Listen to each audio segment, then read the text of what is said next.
நியாயாதிபதிகளின் புஸ்தகம் 20ஆம் அதிகாரம். அப்பொழுது தான் முதல் பெயர்சபா மட்டுமுள்ள இஸ்ரவேல் புத்திரர் அனைவரும் கேலேயாத் தேசத்தாருடன் மிஸ்பாவிலே கர்த்தருக்கு முன்பாக ஏகோபித்து சபையாக கூடினார்கள். சகல ஜனங்களின் அதிபதிகளும் இஸ்ரவேலின் சகல கோத்திரத்தாரும் தேவனுடைய ஜனமாகிய சபையாக கூடி நின்றார்கள். அவர்கள் பட்டயம் உருவுகிற 4,00,000 காலாட்கள். இஸ்ரவேல் புத்திரர் மிஸ்பாவுக்கு வந்த செய்தியை பென்யமின் புத்திரர் கேள்விப்பட்டார்கள். அந்த அக்கிரமம் நடந்தது எப்படி சொல்லுங்கள் என்று இஸ்ரவேல் புத்திரர் கேட்டார்கள். அப்பொழுது கொலை செய்யப்பட்ட ஸ்திரீயின் புருஷனாகிய லேவியன் மாறுத்தரமாக, நானும் என் மறுமனையாட்டியும் பென்யமீன் நாட்டிலுள்ள கிபியாவிலே தங்க வந்தோம். அப்பொழுது கிபியா பட்டணத்தார் எனக்கு விரோதமாய் எழும்பி என்னை கொலை செய்ய நினைத்து, நான் இருந்த வீட்டை ராத்திரியிலே வளைந்து கொண்டு என் மறுமனையாட்டியை அவமானப்படுத்தினார்கள். அதனாலே அவள் செத்துப்போனாள். ஆகையால் இஸ்ரவேலிலே அவர்கள் இப்படிப்பட்ட முறைகேட்டையும் மதிகேட்டையும் செய்தபடியினால் நான் என் மறுமனையாட்டியை பிடித்து துண்டித்து இஸ்ரவேலின் சுதந்திரமான சகல நாடுகளுக்கும் அனுப்பினேன். நீங்கள் எல்லாரும் இஸ்ரவேல் புத்திரராமே, இங்கே ஆலோசித்து தீர்மானம் பண்ணுங்கள் என்றான். அப்பொழுது எல்லா ஜனங்களும் ஏகமாய் எழும்பி, நம்மில் ஒருவரும் தன் கூடாரத்திற்கு போகவும் படாது, ஒருவனும் தன் வீட்டிற்கு திரும்பவும் படாது. இப்பொழுது கிபியாவுக்கு செய்ய வேண்டியது என்னவென்றால், சீட்டு போட்டு அதற்கு விரோதமாக போவோம். பென்யமீன் கோத்திரமான கிபியா பட்டணத்தார் இஸ்ரவேலிலே செய்த எல்லா மதிகேட்டுக்கும் தக்கதாக ஜனங்கள் வந்து செய்யும்படிக்கு நாம் தானிய தவசங்களை சம்பாதிக்கிறதற்கு இஸ்ரவேல் கோத்திரங்களிலெல்லாம் 100 பேரில் 10 பேரையும் 1000 பேரில் 100 பேரையும் 10,000 பேரில் 1000 பேரையும் தெரிந்தெடுப்போம் என்றார்கள். இஸ்ரவேலர் எல்லாரும் ஒன்று போல ஏகோபித்து பட்டணத்திற்கு முன்பாக கூட்டங்கூடி, அங்கே இருந்த இஸ்ரவேலின் கோத்திரத்தார் பென்யமின் கோத்திரம் எங்கும் ஆட்களை அனுப்பி, உங்களுக்குள்ளே நடந்த இந்த அக்கிரமம் என்ன? இப்பொழுது கிபியாவில் இருக்கிற பேலியாளின் மக்களாகிய அந்த மனுஷரை நாங்கள் கொன்று பொல்லாப்பை இஸ்ரவேலை விட்டு விலக்கும்படிக்கு அவர்களை ஒப்புக்கொடுங்கள் என்று சொல்லச் சொன்னார்கள். பென்யமின் புத்திரர் இஸ்ரவேல் புத்திரராகிய தங்கள் சகோதரரின் சொல்லை கேட்க மனமில்லாமல் இஸ்ரவேல் புத்திரரோடு யுத்தம் பண்ண புறப்படும்படிக்கு பட்டணங்களிலிருந்து கிபியாவுக்கு வந்து கூடினார்கள். கிபியாவின் குடிகளிலே தெரிந்து கொள்ளப்பட்ட 700 பேரை அல்லாமல் அந்நாளில் பட்டணங்களிலிருந்து வந்து கூடின பட்டயம் உருவுகிற மனுஷரின் லக்கம் 26,000 பேர் என்று தொகையிடப்பட்டது. அந்த ஜனங்கள் எல்லாருக்குள்ளும் தெரிந்து கொள்ளப்பட்ட இடதுகை வாக்கான 700 பேர் இருந்தார்கள். அவர்கள் அனைவரும் ஒரு மயிரிழையும் தப்பாதபடிக்கு கவண்கள் எறிவார்கள்.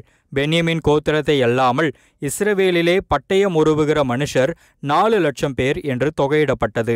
இவர்கள் எல்லாரும் யுத்த வீரராயிருந்தார்கள். இஸ்ரவேல் புத்திரரான அவர்கள் எழும்பி தேவனுடைய வீட்டிற்கு போய், எங்களில் யார் முந்தி போய் பென்யமின் புத்திரரோடு யுத்தம் பண்ண வேண்டும் என்று தேவனிடத்தில் விசாரித்தார்கள். அதற்கு கர்த்தர், யூதா முந்தி போக வேண்டும் என்றார். அப்பொழுது இஸ்ரவேல் புத்திரர் காலமே எழுந்து புறப்பட்டு கிபியாவுக்கு எதிராக பாளையம் இறங்கினார்கள்.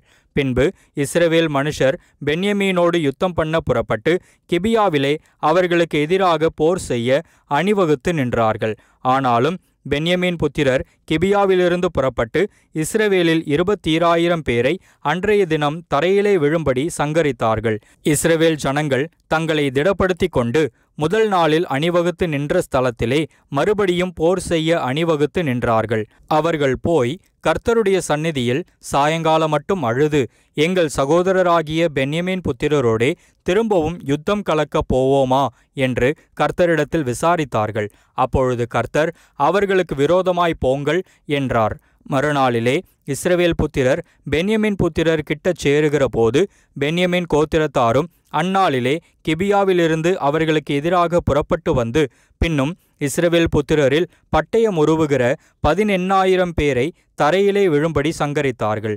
அப்பொழுது இஸ்ரவேல் புத்திரராகிய சகல ஜனங்களும் புறப்பட்டு தேவனுடைய வீட்டிற்கு போய் அங்கே கர்த்தருடைய சந்நிதியில் அழுது தரித்திருந்து அன்று சாயங்காலம் மட்டும் உபவாசித்து கர்த்தருடைய சந்நிதியில் சர்வாங்க தகன பலிகளையும் சமாதான பலிகளையும் இட்டு கர்த்தரிடத்தில் விசாரித்தார்கள்.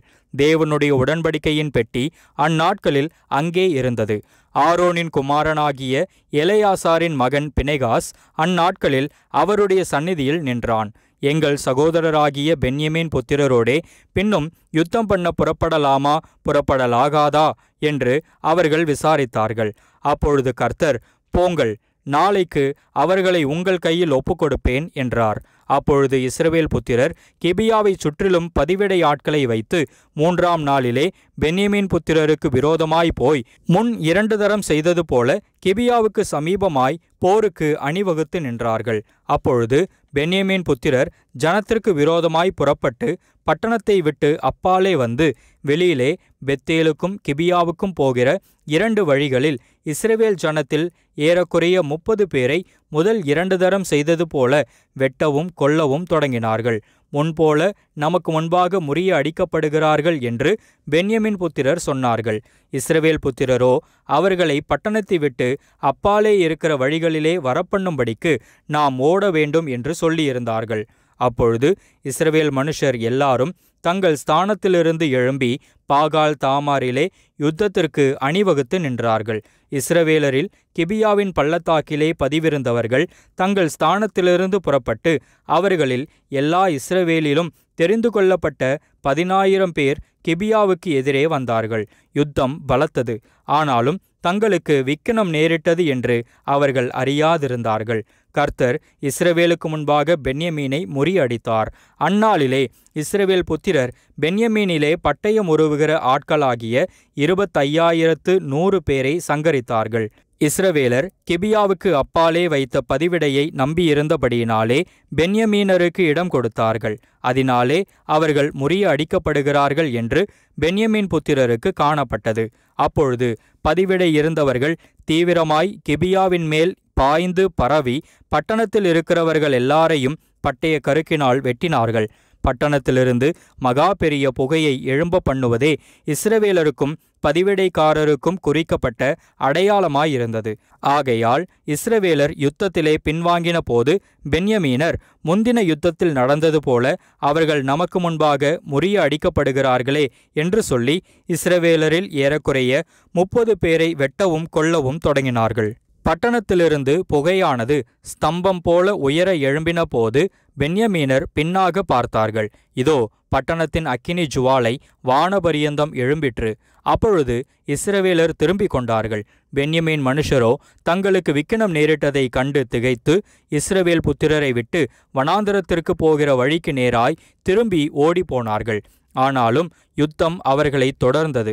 பட்டணங்களில் இருந்தவர்களும் தங்கள் நடுவே அகப்பட்டவர்களை கொன்று போட்டார்கள். இப்படியே பென்யமீனரை வளைந்து கொண்டு துரத்தி கிபியாவுக்கு கிழக்கு புறமாக வருமட்டும் அவர்களை லேசாய் மிதித்து போட்டார்கள். இதனால் பென்யமீனரிலே 18,000 பேர் விழுந்தார்கள். அவர்கள் எல்லாரும் பலவான்களாயிருந்தார்கள். மற்றவர்கள் விலகி வனாந்தரத்தில் இருக்கிற ரிம்மோன் கன்மலைக்கு ஓடி போனார்கள். அவர்களில் இன்னும் 5,000 பேரை வழிகளிலே கொன்று மற்றவர்களை கீதோம் மட்டும் பின்தொடர்ந்து அவர்களில் 2,000 பேரை வெட்டி போட்டார்கள். இவ்விதமாய் பென்யமீனரில் அந்நாளில் விழுந்தவர்கள் எல்லாரும் 25,000 பேர். அவர்கள் எல்லாரும் பட்டயம் உருவுகிற பலவான்களாயிருந்தார்கள்.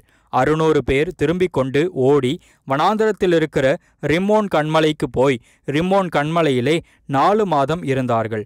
இஸ்ரவேலரோ பென்யமீன் புத்திரர் மேல் திரும்பி பட்டணத்தில் மனுஷர் தொடங்கி மிருகங்கள் மட்டும் கண்டவைகள் எல்லாவற்றையும் பட்டய கருக்கினால் வெட்டி கண்ட பட்டணங்களை எல்லாம் அக்கினியால் கொளுத்தி போட்டார்கள். நியாயாதிபதிகளின் புஸ்தகம் 21ஆம் அதிகாரம். இஸ்ரவேலர் மிஸ்பாவிலே இருக்கும்போது நம்மில் ஒருவனும் தன் குமாரத்தியை பென்யமீனருக்கு விவாகம் பண்ணி கொடுப்பதில்லை என்று ஆணையிட்டிருந்தார்கள். ஆகையால் ஜனங்கள் தேவனுடைய வீட்டிற்கு போய் அங்கே தேவ சந்நிதியில் சாயங்காலம் மட்டும் இருந்து சத்தமிட்டு மிகவும் அழுது, இஸ்ரவேலின் தேவனாகிய கர்த்தாவே, இன்று இஸ்ரவேலில் ஒரு கோத்திரம் குறைந்து போகத்தக்கதாக இஸ்ரவேலில் இந்த காரியம் நேரிட்டது என்ன என்றார்கள். மறுநாளிலே ஜனங்கள் காலமே எழுந்திருந்து அங்கே ஒரு பலிபீடத்தை கட்டி சர்வாங்க தகன பலிகளையும் சமாதான பலிகளையும் செலுத்தினார்கள். கர்த்தருடைய சந்நிதியில் மிஸ்பாவுக்கு வராதவன் நிச்சயமாய் கொலை செய்யப்பட கடவன் என்று அவர்கள் பெரிய ஆணையிட்டிருந்தபடியால் இஸ்ரவேல் புத்திரர் கர்த்தருடைய சந்நிதியில் சபை கூடினபோது இஸ்ரவேலுடைய எல்லா கோத்திரங்களிலும் இருந்து வராதே போனவர்கள் யார் என்று விசாரித்தார்கள். இஸ்ரவேல் புத்திரர் தங்கள் சகோதரராகிய பென்யமீனரை நினைத்து மனஸ்தாபப்பட்டு, இன்று இஸ்ரவேலில் ஒரு கோத்திரம் அறுப்புண்டு போயிற்றே, மீந்திருப்பவர்களுக்கு மனைவிகள் கிடைக்கும்படி நாம் அவர்களுக்காக என்ன செய்யலாம்? நம்முடைய குமாரத்திகளில் ஒருத்தியையும் அவர்களுக்கு கொடுப்பதில்லை என்று நாம் கர்த்தர் மேல் ஆணையிட்டு கொண்டோமே. இஸ்ரவேலின் கோத்திரங்களில் மிஸ்பாவிலே கர்த்தருடைய சந்நிதியில் வராதே போன யாதொருவர் உண்டோ என்று விசாரித்தார்கள். அப்பொழுது கீலேயாத்திலுள்ள யாபேசின் மனுஷரில் ஒருவரும் பாளையத்தில் சபை கூடின போது வரவில்லை. ஜனங்கள் லக்கம் பார்க்கப்பட்ட போது கீலேயாத்தில் இருக்கிற யாபேசின் குடிகளில் அங்கே ஒருவரும் இருந்ததில்லை. உடனே சபையார் பலவான்களில் 12,000 பேரை அங்கே அழைத்து, நீங்கள் போய் கீலேயாத்திலுள்ள யாபேசின் குடிகளை ஸ்திரீகளோடும் பிள்ளைகளோடும் பட்டய கருக்கினால் வெட்டுங்கள். சகல ஆண் பிள்ளைகளையும் புருஷரை அறிந்த சகல பெண் பிள்ளைகளையும் சங்கரிக்க கடவீர்கள் என்று அவர்களுக்கு கட்டளையிட்டு அனுப்பினார்கள். இவர்கள் கீலேயாத்திலுள்ள யாபேசின் குடிகளிடத்திலே புருஷரை அறியாத 400 கன்னி பெண்களை கண்டுபிடித்து அவர்களை கானான் தேசமான சீலோவில் இருக்கிற பாளையத்திற்கு கொண்டு வந்தார்கள். அப்பொழுது ரிம்மோன் கன்மலையில் இருக்கிற பென்யமீன் புத்திரரோடே பேசவும் அவர்களுக்கு சமாதானம் கூறவும் சபையார் எல்லாரும் மனுஷரை அனுப்பினார்கள். அப்படியே அக்காலத்தில் பென்யமீனர் திரும்ப வந்தார்கள். கீலேயாத்தில் இருக்கிற யாபேசின் ஸ்திரீகளில் உயிரோடே வைத்த பெண்களை அவர்களுக்கு கொடுத்தார்கள். அப்படி செய்தும் அவர்கள் தொகைக்கு காணாதிருந்தது. இஸ்ரவேல் கோத்திரங்களிலே கர்த்தர் ஒரு பிளப்பை உண்டாக்கினார் என்று ஜனங்கள் பென்யமீனருக்காக மனஸ்தாபப்பட்டார்கள். பென்யமீன் கோத்திர ஸ்திரீகள் அழிந்தபடியினாலே மீதியான மற்ற பேர்களுக்கும் மனைவிகள் கிடைக்கும்படி என்ன செய்யலாம் என்று சபையின் மூப்பரானவர்கள் கேட்டு, இஸ்ரவேலில் ஒரு கோத்திரம் நிர்மூலமாகாதபடிக்கு தப்பினவர்களுடைய சுதந்திரம் பென்யமீனுக்கு இருக்க வேண்டுமே, நாமோ நம்முடைய குமாரத்திகளில் அவர்களுக்கு பெண் கொடுக்க கூடாது. பென்யமீனருக்கு பெண் கொடுக்கிறவன் சபிக்கப்பட்டவன் என்று இஸ்ரவேல் புத்திரர் ஆணையிட்டார்களே என்றார்கள். பின்னும் இதோ, பெத்தேலுக்கு வடக்கே பெத்தேலிலிருந்து சீகேமுக்கு போகிற பாதைக்கு கிழக்காகவும் லிபோனாவுக்கு தெற்காகவும் இருக்கிற சீலோவிலே வருஷந்தோறும் கர்த்தருக்கு பண்டிகை கொண்டாடப்படுகிறதே என்று சொல்லி அவர்கள் பென்யமீன் புத்திரரை நோக்கி, நீங்கள் போய் திராட்சை தோட்டங்களிலே பதிவிருந்து சீலோவின் குமாரத்திகள் கீதவாத்தியத்தோடே நடனம் பண்ணுகிறவர்களாய் புறப்பட்டு வருகிறதை நீங்கள் காணும்போது திராட்சை தோட்டங்களிலிருந்து புறப்பட்டு உங்களில் அவரவர் சீலோவின் குமாரத்திகளில் ஒவ்வொரு பெண்ணை பிடித்து பென்யமீன் தேசத்திற்கு கொண்டு போங்கள். அவர்களுடைய தகப்பன்மாராகிலும் சகோதரராகிலும் எங்களிடத்தில் முறையிட வரும்போது நாங்கள் அவர்களை நோக்கி, எங்கள் நிமித்தம் அவர்களுக்கு தயவு செய்யுங்கள். நாங்கள் யுத்தம் பண்ணி அவனவனுக்கு மனைவியை வாங்கி கொடுக்கவில்லை. உங்கள் மேல் குற்றமுண்டாக இப்போது நீங்கள் அவர்களுக்கு மனைவிகளை கொடுக்கவும் இல்லை என்போம் என்று சொன்னார்கள். பென்யமீன் புத்திரர் அப்படியே செய்து நடனம் பண்ணுகிறவர்களிலே தங்கள் தொகைக்கு சரியான பெண்களை மனைவிகளாக பிடித்து கொண்டு தங்கள் சுதந்திரத்திற்கு திரும்பி போய் பட்டணங்களை புதுப்பித்து கட்டி அவைகளில் குடியிருந்தார்கள். இஸ்ரவேல் புத்திரரும் அக்காலத்திலே அவ்விடம் விட்டு அவரவர் தங்கள் கோத்திரத்துக்கும் தங்கள் குடும்பத்துக்கும் போய் அவரவர் தங்கள் சுதந்திரத்தில் சேர்ந்தார்கள். அந்நாட்களிலே இஸ்ரவேலில் ராஜா இல்லை.